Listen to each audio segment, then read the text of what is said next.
Hi, thanks for stopping by. Today I'm going to show you how to make this darling little Christmas tree basket, and we're going to actually be using our brand new stamp set called Holiday Wishes, which is only available this month, November of 2011. So let's go ahead and get started. So as I said, we're going to be using our new stamp set Holiday Wishes, and here is the stamp set. And if you'll notice, the larger images here have these little lines around the images, and then there's little measurements, like this tree says 4 inches. That tells you that it's going to coordinate beautifully with our new Cricut Art Philosophy cartridge.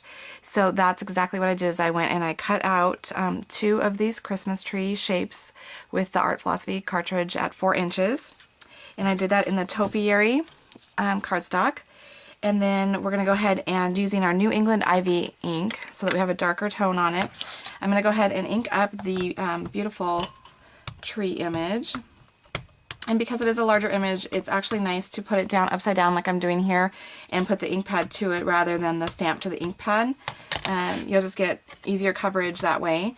And then you're going to go ahead and line that up right on top of the Christmas tree that you've cut out. Give it a nice firm push. And then you've got a beautiful tree there. And then what I did is I wanted to give it a little bit more dimension to it, so I edge distressed the tree just to kind of show off that white core of our cardstock. So you're just going to go ahead and open up your scissors, and you're just going to rub along that tree. And I chose to use our scissors rather than our edge distresser just because it has these small corners, and I feel like I can get into them better than with our edge distresser. So you're just going to do that all the way around your tree. And then I wanted to go ahead and give it a little bit of bling, so I took our red Glitz Glitter Gel, and you can choose to do it wherever you want. I just kind of did little dots at the end of the swirls on the Christmas tree just to give it a little bit of color. And so I went and did that whole tree. And again, I did 2 of them. I took a 4 by 4 inch square of Colonial White, and then I scored it at 1 1/4 inches all the way around. And then you're going to take a pair of scissors, and you're going to go ahead and cut up to that first score line. And you're going to do it again here. And then you're going to flip over the paper so that you're continuing that line, but you're not going all the way through. And you're going to do these 2 snips as well. And what this is going to allow you to do is go ahead and start folding it on these score lines to get a box shape to it. I'm going to take our Bonnie Memories, and I'm going to go ahead and put it on these 4 outside corners.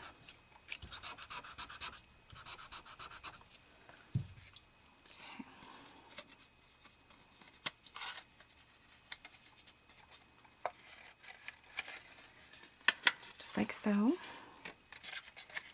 So go ahead and bring that in, gluing it inside that center square, and then this last one also inside. So now you have this nice little box. Just make sure you've got good contact.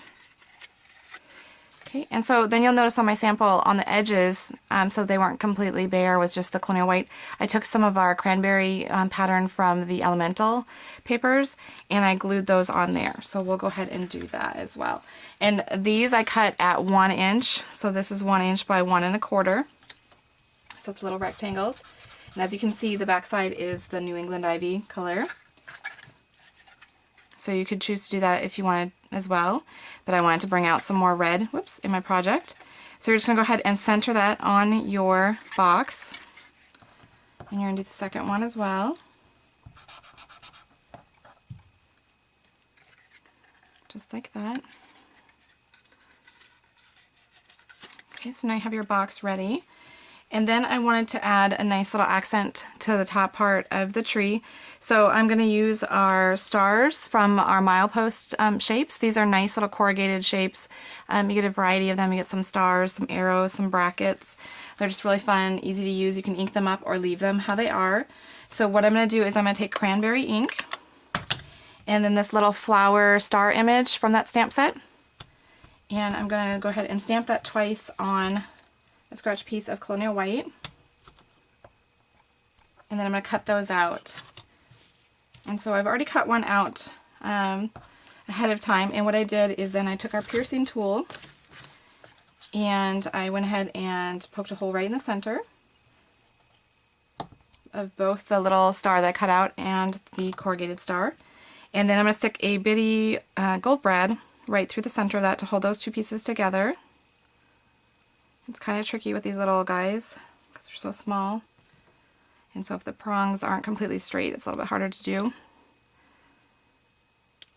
So you're going to do that with two of them, so you have that nice star image. And then you're going to go ahead and glue your tree onto the other side of your base. And we're going to start creating that basket. So how I did that is I took our bonding memories and I did like the top half there, and then I did just a small skinny strip down the middle for the trunk of the tree. So you're going to go ahead and put that base of the trunk all the way to the bottom of your basket, your box, and then just make sure you've got really good contact there. And then you're going to do the same thing on the other side with your other tree once it's all dry. So that's going to create the shape of your basket. And then finally, when everything's all dry, you're going to go ahead and you're going to take a piece of ribbon. I took our cranberry grosgrain, 5 inches of it, and you're going to go ahead, and I did it on the inside here so it's underneath the star.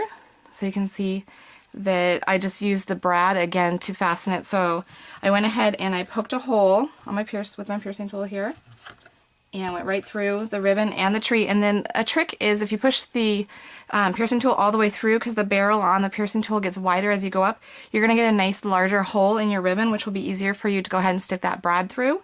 So then you're going to go ahead and you'll open up your brad prongs on your star and you'll stick that through and then close it on the back side of that Christmas tree. And that's going to create just a little handle for your basket. So when it's all done, you'll have this darling little handmade basket that you can put a little treat or a little gift in, and the recipient will really love it. So thanks for stopping by. Hope you learned something. Take care.